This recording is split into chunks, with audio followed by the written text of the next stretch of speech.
થીજવતી ઠંડી વચ્ચે ખેડૂતોને ધ્રુજાવા આવી રહ્યું છે માવઠું। અંબાલાલ પટેલના મુખેથી જાણો તારીખ પ્રમાણે ક્યાં ક્યાં પડશે કમોસમી વરસાદ। હાલ ગુજરાતમાં આમ તો શિયાળો ચાલી રહ્યો છે, કડકડતી ઠંડી પડી રહી છે, પરંતુ ઋતુચક્રની ઉલટી ચાલ શરૂ થવાની છે। ખેડૂતોને ધ્રુજાવતી ઠંડી વચ્ચે ખેડૂતો માટે વજ્રઘાત બનવા માવઠું આવી રહ્યું છે।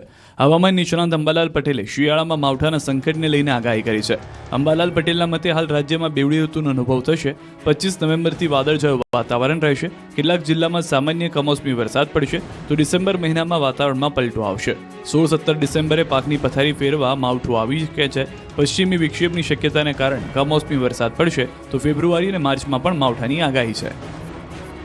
તારીખ 16-17 ડિસેમ્બર સુધીમાં રાજ્યમાં ક્યાંક માવઠું થવાની શક્યતા રહે, કારણ કે આ અરસામાં પશ્ચિમી વિક્ષોભ આવવાની શક્યતા રહેશે।